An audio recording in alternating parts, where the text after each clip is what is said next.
What I wanted to do for this particular lesson today is I wanted to go over the book of 2nd Esdras, the 13th chapter.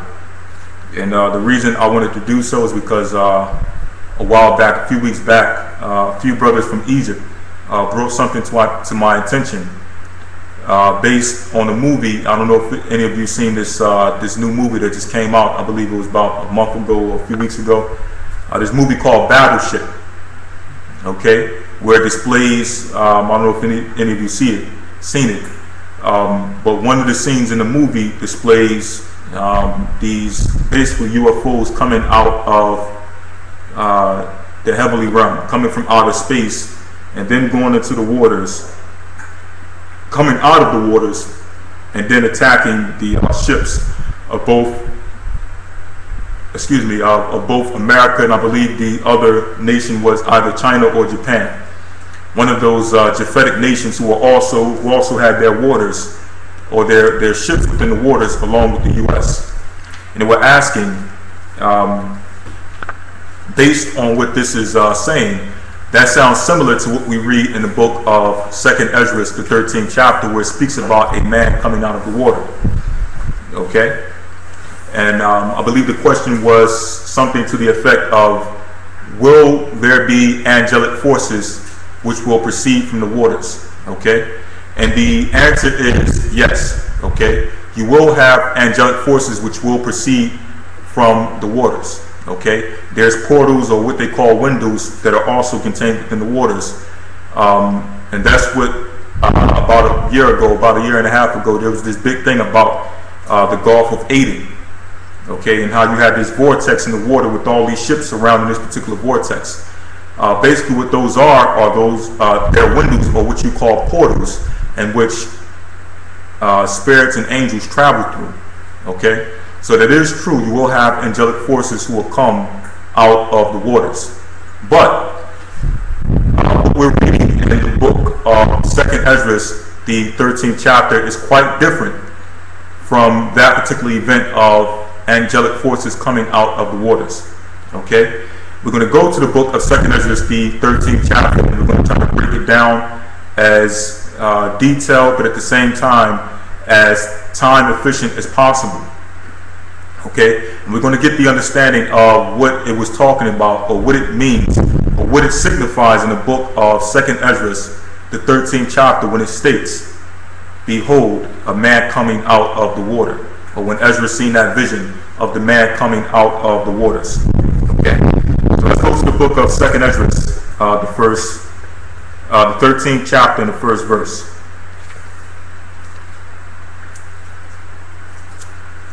The book of 2nd Esdras, chapter 13, verse 1. Okay, and that particular question that the brothers had, it was actually a good question, because it caused me to actually go into the book of 2nd Esdras, the 13th chapter, and look and read and get understanding as to what it meant.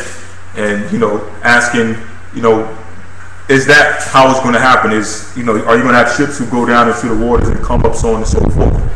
But through going through the precepts and doing the research and reading, you come to find out that the vision of 2nd Esdras, the 13th chapter, is explaining something a little different than what the brothers were asking. Okay, so let's go to the book of 2nd Esdras, chapter 13, verse 1. You can read that. "And it came to pass, after 7 days, I dreamed a dream by night, and lo, there arose a wind from the sea, that it moved all the waves thereof. And I beheld, and lo, that a man waxed strong with the thousands of heaven. And when he turned his countenance to look, all the things trembled that were seen under him.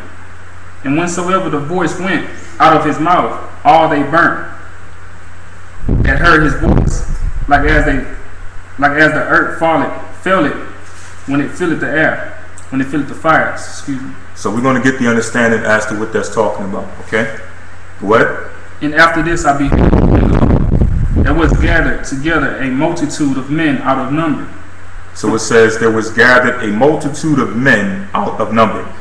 First of all, it states that lo, there arose a wind from the sea, that it moved all the waves thereof, and I beheld, and lo, that man waxed strong with the thousands of heaven. And when he turned his countenance to look, all the things trembled that were under him. And wheresoever the voice went out of his mouth, all they burnt that heard his voice, like as the earth faileth when it filleth the fire. Read on. And after this I beheld, and lo, there was gathered together a multitude of men. There was gathered together a multitude of men. Go ahead. Out of number. Out of number. From the four winds of the heaven. From the four winds of the heaven. To subdue the man that came out of the sea. To subdue the man that came out of the sea. Okay? It was all men, or multitude of men gathered together to subdue the men that came out from the sea. The question is, what is this signifying when it states that this man came out from the sea? Okay? We're going to get it. Now, before we go any further, this particular vision that we're reading sounds very similar to that of the book of Daniel. Okay? And as a matter of fact, we'll jump over to the book of 2nd Esdras, the 12th chapter. Okay? We're going to go to 2nd Esdras, the 12th chapter, and we're going to go to the 10th verse. Okay? Because you're going to find out that the vision that Esdras received, okay, starting all the way, I believe it's chapter 10 or chapter 11, where Esdras starts to receive this vision about an eagle. Okay? And as you read on, he's getting more deeper understanding about this particular eagle that the Most High revealed to him in the 11th chapter. Okay? Now, when you go to the 12th chapter and the 10th verse, we're going to read. I'm going to show you that there's a reason why this particular account that Esdras is receiving sounds very similar to that of the one that Daniel received in Daniel's the 7th chapter. Okay? Let's read 2nd Esdras chapter 12, verse 10.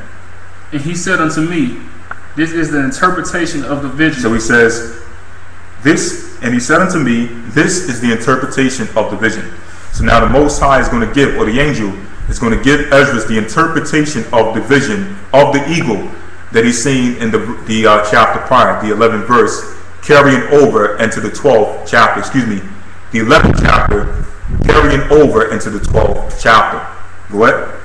Verse 11, the eagle whom thou sawest come up from the sea. Read that again. The eagle whom thou sawest come up from the sea. So it says, the eagle whom thou sawest came up from the sea.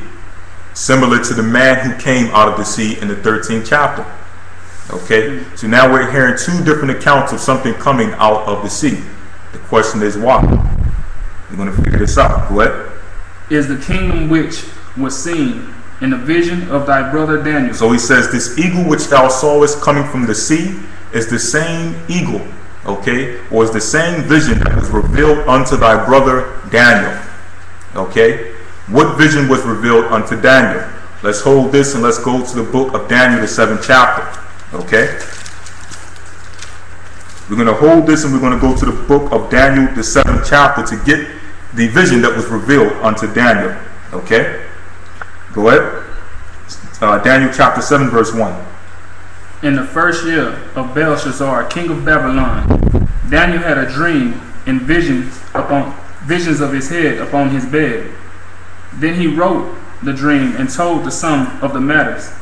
Daniel spake and said, I saw in my vision by night, behold, 4 winds of the heavens strove upon the great sea. So it says 4 winds of the heavens strove upon the great sea. Once again, we're seeing a vision, a prophetic vision of waters. Okay, a prophetic vision containing the waters. Okay, similar to what we read in the book of 2nd Esdras, the 11th chapter, or the 2nd Esdras, the 12th chapter, and similar to what we read in 2nd Esdras, the 13th chapter. Okay, what does this signify? We're going to get it. Go ahead. Verse 3, and 4 great beasts came up from the sea, diverse one from another. So it says 4 great beasts came up from the sea, one diverse from another. So now we're seeing in the book of Daniel, the 7th chapter, 4 beasts ascending out of the sea or ascending out of the waters. The question is, what does this signify? And what does this have to do with 2nd Esdras, the 13th chapter? Okay, we're going to get it as we go along. Okay, Let's jump back to the book of 2nd Esdras, the 12th chapter. 2nd Esdras chapter 12, and let's read verse 11. The eagle whom thou sawest come up from the sea is the kingdom which was seen in the vision of thy brother Daniel. So this is the same kingdom that was seen in the vision of thy brother Daniel. Okay, go ahead. But it was not expounded unto him. Therefore now I declare it unto thee. So it says, but it was not expounded unto him. Okay, so the way that the Most High has given it to Esdras is in a more detailed fashion than when he gave it to Daniel. Okay, now once again I want to reiterate that throughout all these visions we're seeing something coming out of the waters. What does this signify? Is this signifying that something is physically coming from the water, or is this signifying something symbolic? Let's go back to Daniel's the 7th chapter and the 2nd verse. Okay, Daniel's the 7th chapter and the 2nd verse to show you whether this is something physical or something symbolic. Okay, go ahead. Daniel chapter 7 verse 2. Daniel spake and said, I saw in my vision by night, and behold, the four winds of heaven strove upon the great sea, and four great beasts came up from the sea, diverse one from another. So it says four great beasts came up from the sea, diverse from another. Okay, who are the four beasts? You got Babylon, you got Medo-Persia, you got Greece, and you got Rome. Okay, now the Roman Empire is the eagle that you read about in the book of 2nd Esdras, the 11th and 12th chapter. That's the eagle. Okay, and that's the fourth beast that was expounded unto Daniel, but it was not expounded in a detailed fashion as it was expounded unto Esdras. Okay, now what does this have to do with the man coming out from the sea, or the man coming out from the water? Okay, let's jump. As a matter of fact, I'm going to hold that a little bit later. Let's jump back to 2nd Esdras, the 13th chapter. Okay, and we're going to wait till it starts to expound on the dream before we go and break down what it's signifying. Okay, 2nd Esdras chapter 13 verse 1. And it came to pass after 7 days, I dreamed a dream by night, and lo, there arose a wind from the sea, that it moved all the waves thereof. And I beheld, and lo, that man waxed strong with the thousands of heaven. Let's jump down to verse 6. Verse 6. And I beheld, and lo, he had graved himself a great mountain, and flew upon it. So it says he graved himself a great mountain and flew upon it. Now before we move on, once again, I know I just repeated myself a few times, but I'm going to keep reiterating this point. What we're reading here in the book of 2nd Esdras, the 13th chapter, is a continuation of what Daniel saw in Daniel's the 7th chapter. Okay? Once again, what we're reading here in the book of 2nd Esdras, the 13th chapter, is a continuation of the vision that was revealed unto Daniel. Okay? Let's read on. Verse 7. But I would have seen the region or place. Daniel. Okay? Let's read on. Verse 7. But I would have seen the region or place whereout the hill was graven, and I could not. And after this I beheld, and lo, all they which were gathered together to subdue him were so afraid, and yet durst fight. So it says those that were gathered together to subdue him were sore afraid, and yet durst to fight. So even though they were afraid of this man coming from the sea, they still wanted to fight against this particular man. Okay, go ahead. And lo, as he saw the violence of the multitude that came, he neither lift up his hand, nor held sword, nor any instrument of war. But only I saw that he sent out of his mouth, as it had been a blast of fire. So it says he sent out of his mouth as it had been a blast of fire. We're going to get the understanding of what that's talking about. Okay, go ahead. And out of his lips a flaming breath, and out of his tongue he cast out sparks and tempests. And they were all mixed together, the blast of fire, the flaming breath, and the great tempest, and fell with violence upon the multitude, which was prepared to fight, and burnt them up every one, so that upon a sudden of an innumerable multitude nothing was to be perceived, but only dust and smell of smoke. When I saw this, I was afraid. After Afterward saw I the same man come down from the mountain, and called unto him another peaceable multitude. So it says, after this man came from the mountain, he called unto himself another peaceable multitude. We're going to get the understanding of this peaceable multitude that was gathered unto this man after he came down from the mountain. Go ahead. Verse 13. And there came much people unto him, whereof some were glad, some were sorry, some of them were bound, and other some brought of them that were offered. Then was I sick through great fear, and I awaked and said, Thou hast showed thy servant wonders from the beginning, and hast counted me worthy that thou shouldest receive my prayer. Show me now yet the interpretation of this dream. So initially, Esdras did not have the understanding of this dreams.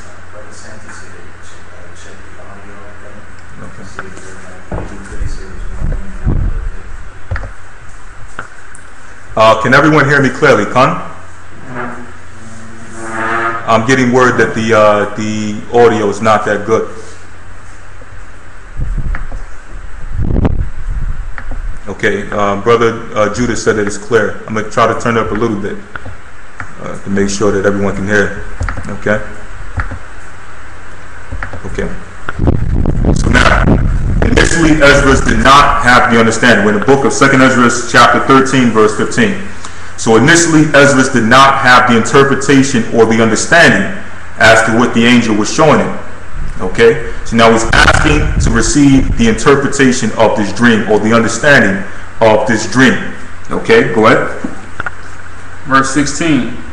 For as I conceived in my understanding, woe unto them that shall be left in those days. So it says, woe unto them that shall be left in those days. Go ahead. And much more woe unto them that are not left behind. So it says, much more woe unto them that are not left behind. So now if you want to understand the truth about the left behind doctrine, okay, you got to go into the book of 2nd Esdras, the 13th chapter. Okay? Because in the Christian church, they talk about being left behind. Okay, they got the videos talking about being left behind, the novel series about being left behind. The question is, what does it mean for those, or what does it symbolize for those that are left behind? Okay, it says, woe unto them that shall not, woe unto them that should be left in those days, and much more woe unto them that are not left behind. Now, according to the left behind doctrine, I thought it was a curse to be left behind on the earth. But the Bible in 2nd Esdras states that it's more woe for those who are not left behind. The question is why? He's going to show you. Go ahead. Verse 17. For they that were not left were in heaviness. So it says they that were not left were in heaviness. Go ahead. Now understand, I the things that are laid up in the latter days, which shall happen unto them, and to those that are left behind. So now he's going to give the interpretation of what's going to happen to those that will be left behind. Okay? Now he's going to tell you that it's going to be perils for these people and tribulation for those that are left behind. But it's going to go on to show you that, as we just read, as a matter of fact, as we just read, it says, much more woe unto them that are not left behind, which means it's more trouble for you who are not left behind than for those who are left behind. Okay? To show you that the left behind doctrine is backwards. Okay? Go ahead. Verse 18.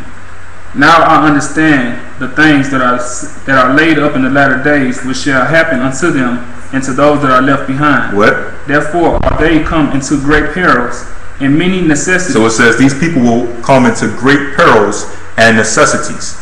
Okay? Things on the earth will start drying up, resources, food, water, and all these things will start to dry up. These are the things that will befall them that are left behind. Okay? So it's going to be difficult, it's going to be hard, there's going to be many trials and tribulations. What? Therefore are they come into great perils and many necessities, like as these dreams declare. Verse 20, go ahead. Yes, is it easier for them that is in danger to come into these things than to pass away as a cloud out of the world. Read that again. Yet it is easier for them that is in danger to come into these things than to pass away as a cloud out of the world. No, Christ is going to come before the second coming, after the 7-year tribulation, and he's going to rapture everyone up into the heaven. Then to pass before the 7 year, before the 7 year tribulation, Christ is going to come and rapture everyone into the heaven. Correct? Yet is it easier for them that is in danger to come into these things than to pass away as a cloud out of the world. No, Christ is going to rapture you before you come into danger. Yet is it easier for them that is in danger to come into these things than to pass away as a cloud out of the world. I don't mean to make this a lesson about left behind, but according to the Bible it states, yet it is easier for him that is in danger to come into these things. So for those who are in the earth, it is easier for you to go through these particular perils and necessities that it's talking about than for you to pass out of the world as a cloud. I'll read it again. Yet it is easier for him that is in danger to come into these things than to pass away as a cloud out of the world. Now, throwing the left behind doctrine, before everything happens, a cloud is going to come and pick you up and take you before the 7 year tribulation. The Bible states that it's more easier for you that are on earth to come into danger than to be raptured or taken into heaven and pass away as a cloud. Okay, go ahead. And not to see the things that happen in the last days. Not to see the things in the last days. So it's much easier for you to go through the danger and go through the perils and go through the necessities than to be raptured into heaven, taken in the cloud, and tucked away. Okay? That's what the Bible is explaining. Okay? And not to see the things that happen in the last days. Okay? So if you're here on earth, then you're going to see those things that happen in the last days. Go ahead. And he answered unto me and said, the interpretation of the vision shall I show thee, and I will open unto thee the thing that thou hast required, whereas thou hast spoken of them that are left behind. This is the interpretation. Get the interpretation of those who are left behind. Go ahead. Verse 23. He that shall endure the peril in that time hath kept himself. So those who shall endure the peril have kept themselves. Okay, which means they kept themselves clean. They kept themselves under the ordinances of the Most High. Go ahead. They that be fallen into danger are such as have works and faith towards the Almighty. And it says, those that have fallen into danger are such as have works and faith toward the Almighty. Now I thought if you came into danger according to the rapture doctrine that you're cursed.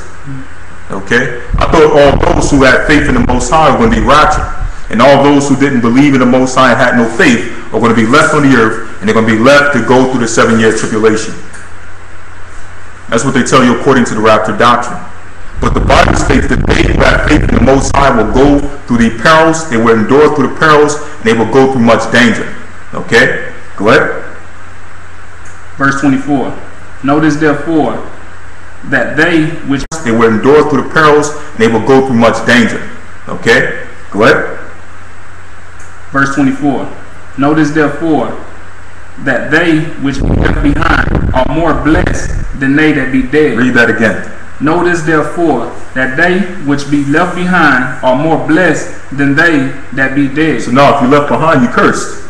Notice therefore that they which be left behind are more blessed than they that be dead. If you were left behind, you had no faith in the Most High.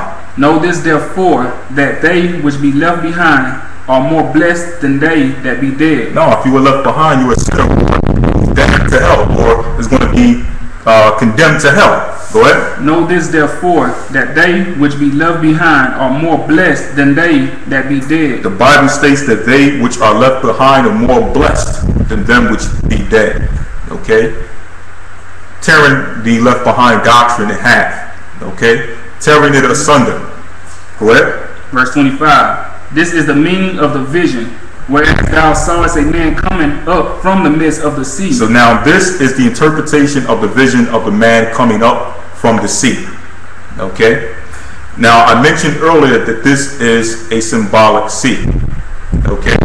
When we read the book of James, the 7th chapter, where it speaks about 4 beasts coming from the sea, this is not talking about 4 beasts physically coming out of physical water. Okay? Once again, I'll repeat it.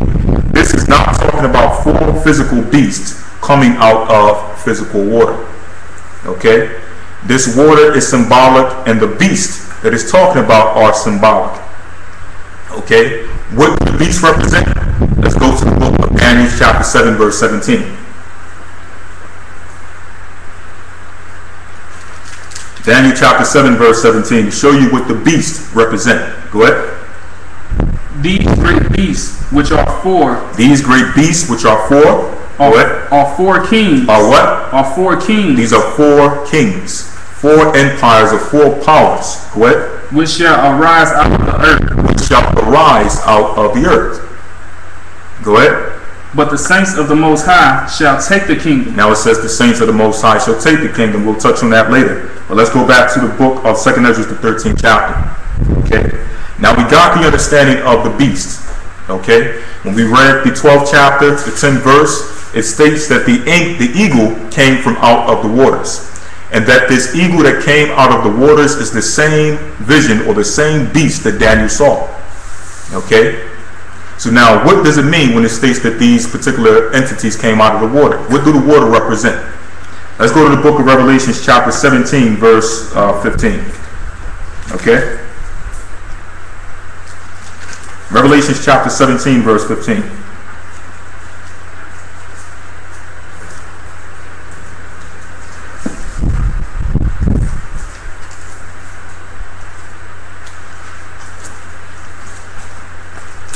Keep in mind, what we're reading in the book of 2 Esdras, the 13th chapter, is the same as a continuation of Daniel, the 7th chapter.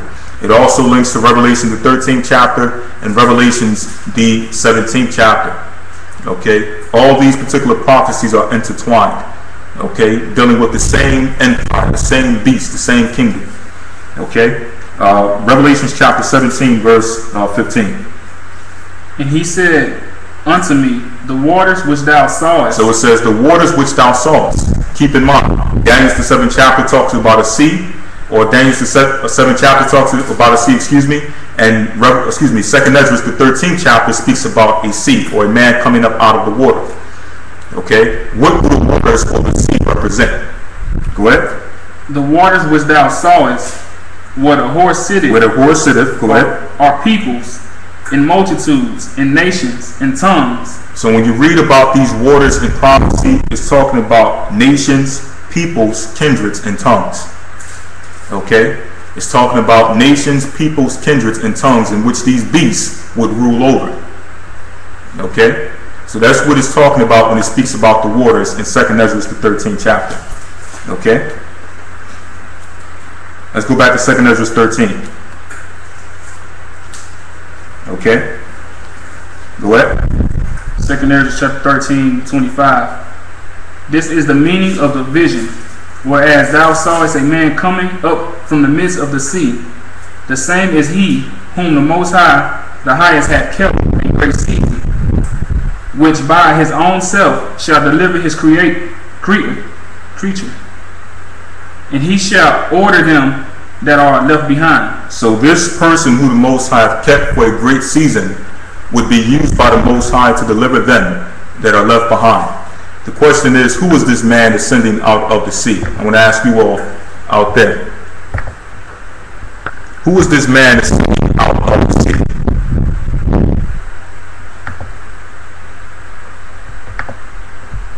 Okay? Exactly. It's Yeshaya. Okay? Yeshaya is ascending out of the sea. Okay? Now it says, the name is he, or the same is he whom the highest hath kept a great season, which by his own self shall deliver his creature, and shall order them that are left behind. So the question is, why is Esdras being shown a vision of Christ coming out of the waters, or Christ coming out of the sea? Anyway, why is Esdras receiving a vision of Christ coming out of the waters, or Christ coming out of the sea?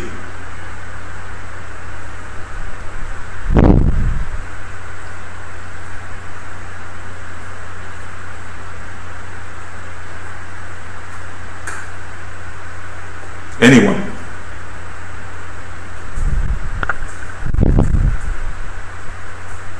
Someone got it 100% right. A few people got it 100% right. Okay?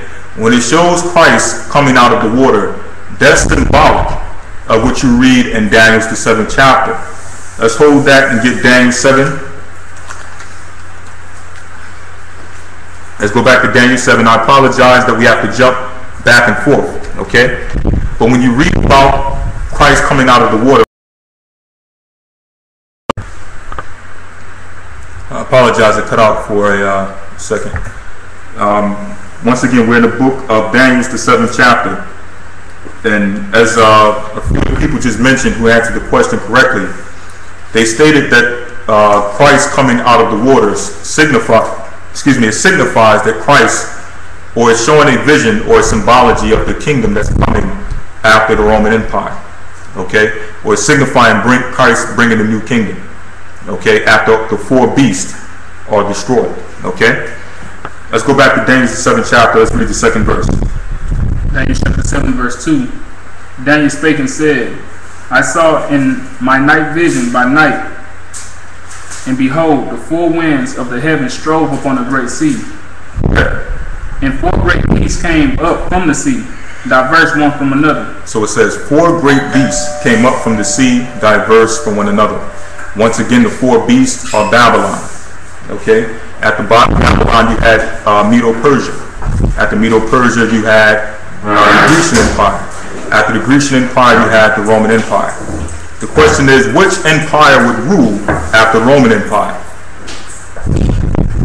Which empire would come and rule after the Roman Empire? In order to get that understanding, you would jump down to the book of Daniel chapter 7. And let's jump down to verse 13. Daniel 7 and 13. I saw in the night visions, and behold, one like the Son of Man came with the clouds of heaven, and came to the Ancient of Days, and they brought him near before him. As a matter of fact, let's jump up to verse 11. Verse 11. I beheld then, because of the voice of the great words which the horn spake. So it says he beheld because of the great words which the horn spake. We know that the horn is an extension of the Roman Empire, which is America. Okay, go ahead. I beheld even till the beast was slain. And it says he beheld till that beast was slain. Go ahead. And his body destroyed. His body was destroyed. Go ahead. And given to the burning flame. As concerning the rest of the beasts, that they had their dominion taken away. So it says concerning the rest of the beasts, they had their dominion taken away. Who are the rest of the beasts? When you read up in Daniel the 7th chapter, you read about the 3 empires that ruled before the Roman Empire. Okay, Babylon, Medo-Persia, and Greece. Okay, so it states that the rest of the beasts lost their power. Go ahead. Yet their lives were prolonged for a season and a time. Yet their lives were prolonged for a season and a time. Okay, even though the Babylonian Empire, they came, they ruled, they came to their height of power, then they fell. Okay, now even though they fell, they still have some level of government and power in the earth. Okay, same thing with the Medo-Persian Empire. They came, they ruled, they had their height of power, they were destroyed, they fell. Even though they lost their power as the greatest kingdom on the earth, they still have some level of a government and power structure on the earth. Same thing with the Grecian Empire. Okay, so it states, as concerning the rest of the beasts. Who are the rest of the beasts? Babylon, Medo-Persia, and Greece. Okay, they had their dominion taken away, which means they lost their power, their height of power, yet their lives were prolonged for a season and a time, to show you that they still would have some level of power in the last days. Go ahead. Verse 13. I saw in the night visions, and behold, one like the Son of Man came with the clouds of heaven, and came to the Ancient of Days, and they brought him near before him. And there was given him dominion and glory and a kingdom, that all people, nations, and languages should serve him. His dominion is an everlasting dominion, which shall not pass away, and his kingdom that which shall not be destroyed. So whose kingdom is coming after the Roman Empire? Christ's kingdom. Okay? So once again, when we go to 2nd Esdras, the 13th chapter, when you see that man ascending from the sea, what Esdras was seeing was a continuation of Daniel's prophecy. Okay? Daniel seen the fall of the 4 beasts, and he saw the coming of Christ's kingdom. But when the Most High explained it to Esdras, he showed it in a way in which Christ was coming out of the waters, similar to how you see the 4 beasts ascending from the waters. Okay? So when it speaks about a man coming from the sea, it's not talking about a physical sea, it's symbolic. Okay? Let's jump over to Daniel the 2nd chapter. further clarify this particular chapter, 2 Esdras 13. Okay? We're going to the book of Daniel, chapter 2. Let's see. We start at verse 34. As a matter of fact, let's start at verse 31. Verse 31. Thou, O king, sawest, and behold, a great image.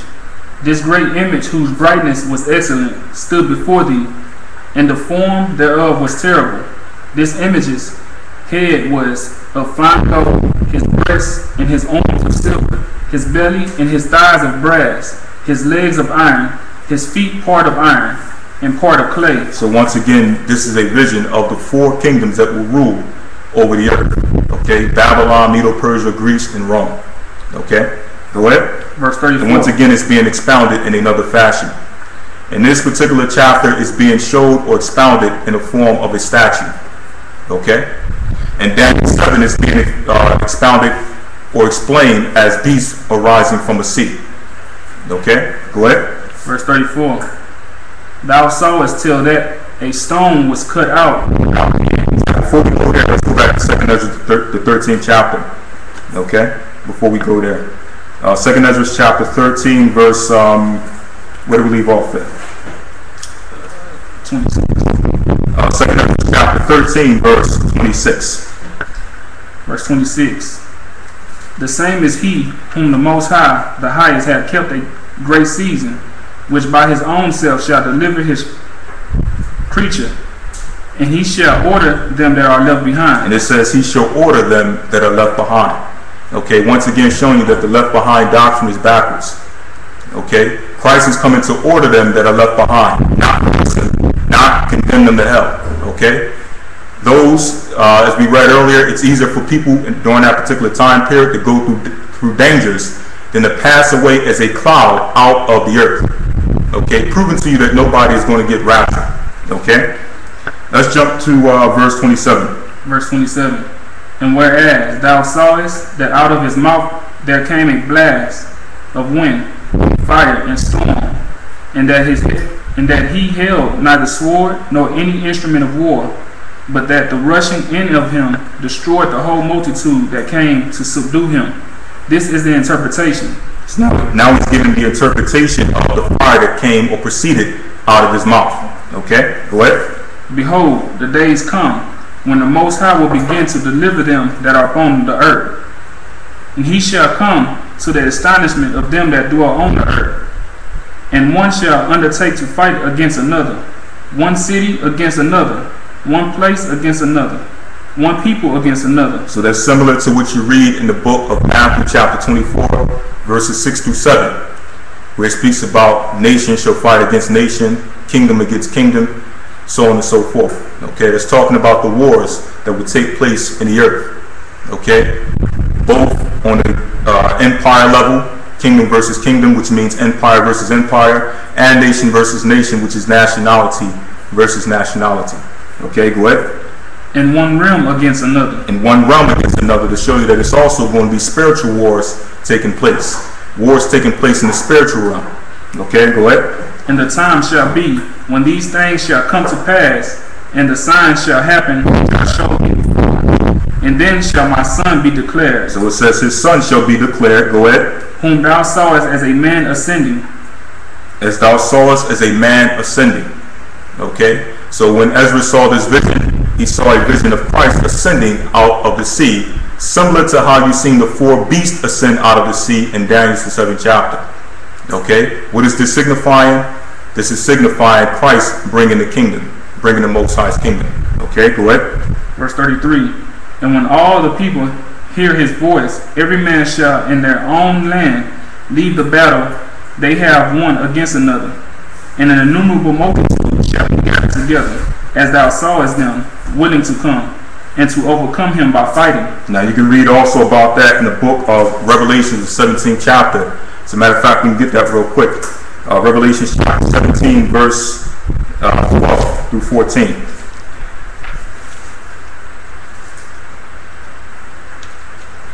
Go ahead.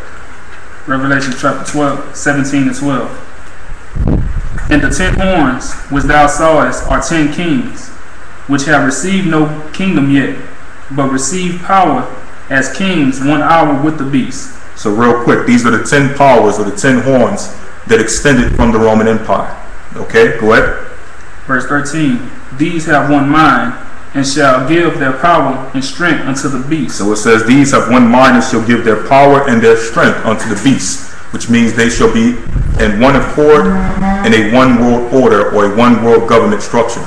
Okay, as you always hear about, especially with a lot of what they call conspiracy theorist type information.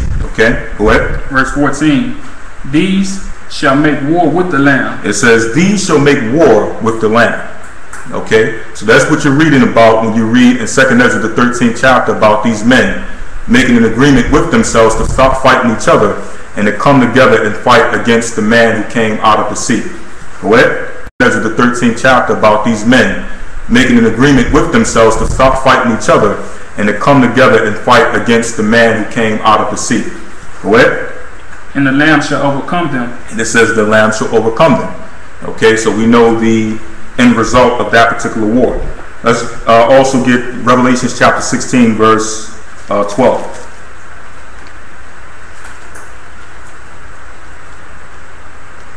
Revelation chapter 16, verse 12. And the angel, and the 6th angel poured out his vial upon the great river Euphrates, and the water thereof was dried up, that the way of the kings of the east might be prepared. And I saw 3 unclean spirits, like frogs, come out of the mouth of the dragon. So John was seeing unclean frogs, unclean spirits, okay, coming out of the mouth of the dragon like frogs. Okay, go ahead. And out of the mouth of the beast. And out of the mouth of the beast. Go ahead. And out of the mouth of the false prophet. And out of the mouth of the false prophet. Go ahead. For they are the spirits of devils. For these are the spirits of devils. The question is, what is the purpose of these particular spirits? Go ahead.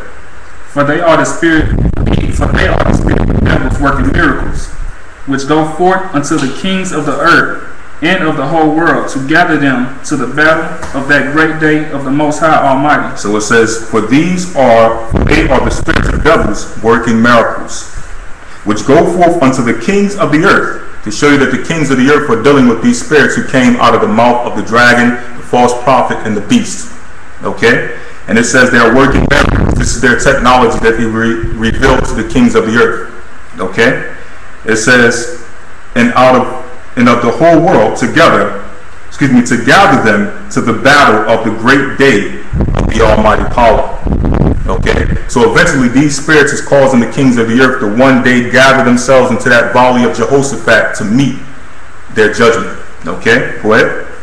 Verse 15, behold, I come as a thief. All right, let's sit on that.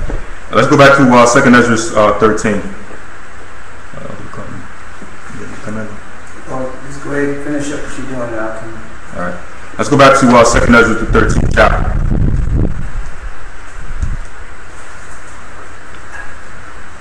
Second Esdras chapter 13, 33. And when all the people hear his voice, every man shall in their own land leave the battle they have one against another. And so it says they shall leave the battle that they have one against another. So they're going to stop fighting each other. Go ahead. And an innumerable multitude shall be gathered together, as thou sawest them willing to come, and to overcome him by fighting. So it says they shall try to overcome him by fighting. But as we just read in the book of Revelation 17 and the book of Revelation chapter 16, we know the outcome of that battle. Okay, go ahead. But he shall stand upon the top of the Mount Zion. And it says he shall stand upon the Mount Zion, or on the top of Mount Zion. You can read about that in the book of Revelation chapter 14 verse 1, when it says he shall stand upon Mount Zion with the 144,000, with the mark of the Father in their foreheads. Okay, go ahead. Verse 36, and Zion shall come and shall be showed to all men. And it says Zion shall come and be showed unto all men. Go ahead. Being prepared and builded. Being prepared and builded. Go ahead. Like as thou sawest the hill graven without hands. Like as thou sawest the hill graven without hands. Now this sounds similar to something we read in the book of Daniel, the 2nd chapter. Okay, let's hold that and get Daniel chapter 2, verse 34.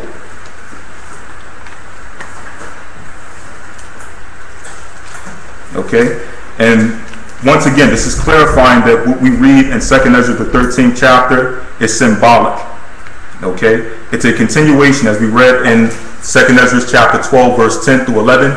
What you're reading in 2nd Ezra 13, or the book of Esdras, is the same exact prophecy that was revealed unto Daniel, but it's basically a continuation. Okay, and it's expounded in a more detailed fashion. Okay. So we're going to the book of Daniel chapter 2, verse 34.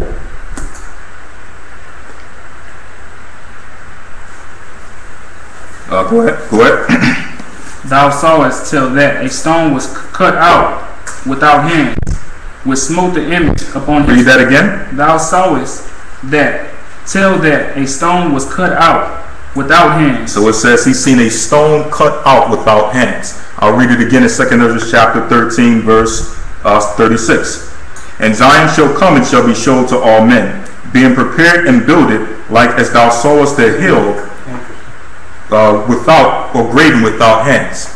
So the hill that you read graven without hands in 2nd Ezra 13 is the same rock or the same mount that you see in Daniel's the 2nd chapter being shaped or graven without hands. The question is, what does it signify? Daniel chapter 2, verse 34. Go ahead. Thou sawest till that a stone was cut out without hands. So a stone was cut out without hands. Now to Daniel it was expounded as a stone. Unto Esdras it was expounded as a hill, graven without hands. Go ahead. Which smote the image upon his feet. Which smote the image upon his feet. The question is, why did he smite the image upon his feet? Go ahead. Go ahead. It's going to show you. That were of iron and clay, and break them to pieces. Then was the iron, the clay, the brass, the silver, and the gold broken to pieces together, and became like the chaff of the summer threshing floors. This particular mountain that was graven without hands, or this stone that was graven without hands, was used to crush the image. Okay? Once again, what does the image represent? The four beasts of Daniel: Babylon, Greece, Medo-Persia, and Rome.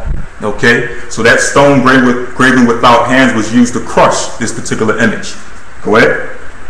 And the wind carried them away, that no place was found for them. And the stone that smote the image became a great mountain, and filled the whole earth. This is the dream, and we will tell... Now read that again. It says the stone became what? Read that again. The stone became... The stone that smote the image became a great mountain. And it says the stone that smote the image became a great mountain. I want you to stay there, and I want to read this once again out of 2nd Ezra chapter. And I'm going to read verse 6. It says, But I beheld, and lo, he had graved himself a great mountain. Okay? What is that great mountain? What does it signify? Which is read in the book of 2nd Ezra, in the book of Daniel, the 2nd chapter. Jumping down again to 2nd Ezra chapter 13, verse 36. And Zion shall come and shall be showed to all men, being prepared and builded, like as thou sawest the hill graven without hands. Okay? Showing you that these particular prophecies that you read between Daniel's and Esdras are intertwined. Okay? In order to get the understanding of one, you got to jump to the other. You want to fully understand Esdras, you got to jump to Daniel. You want to fully understand Daniel, you got to jump to Esdras. Okay? Go ahead.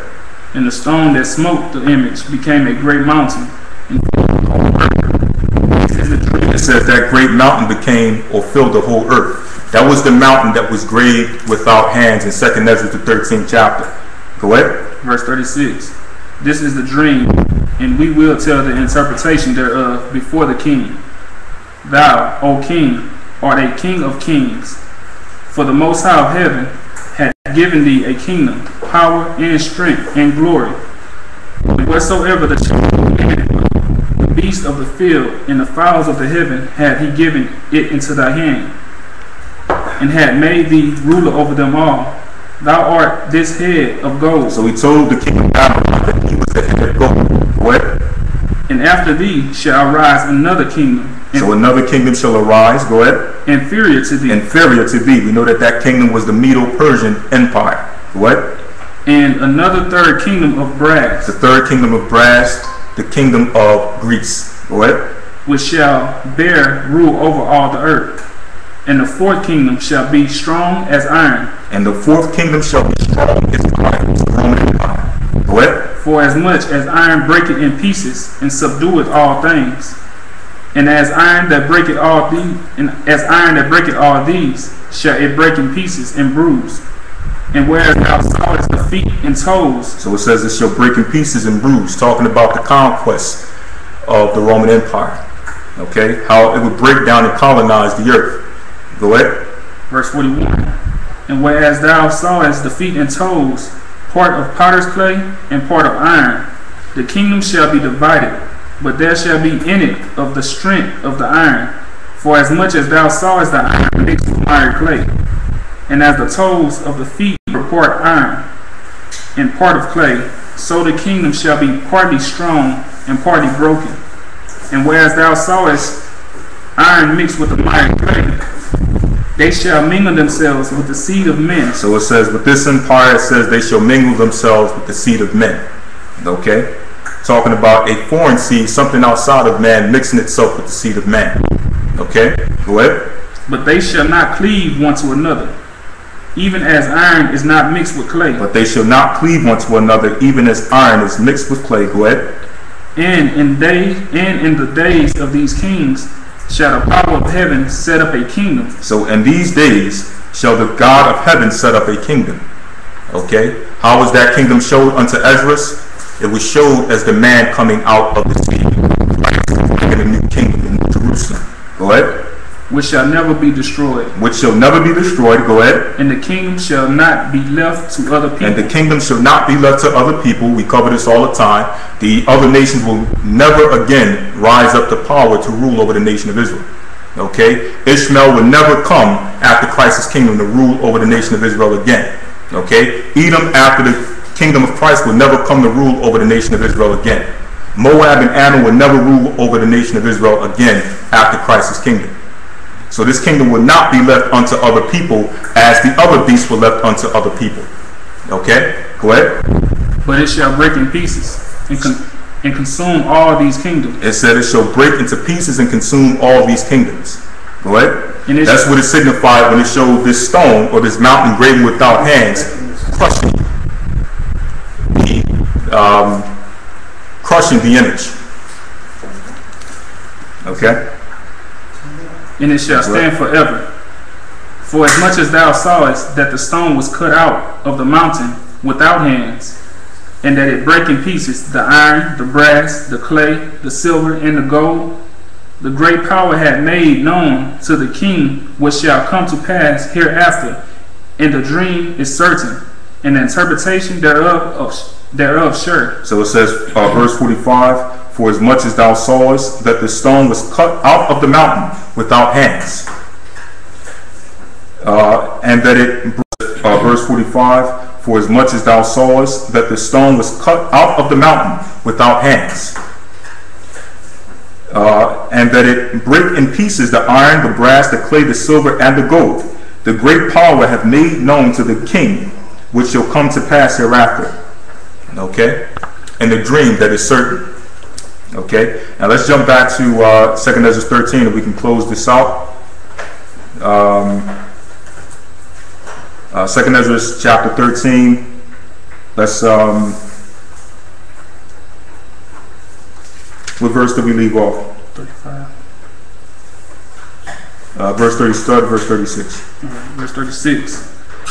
And Zion shall come and shall be showed to all men, being prepared and builded, like as thou sawest the hill graven without hands.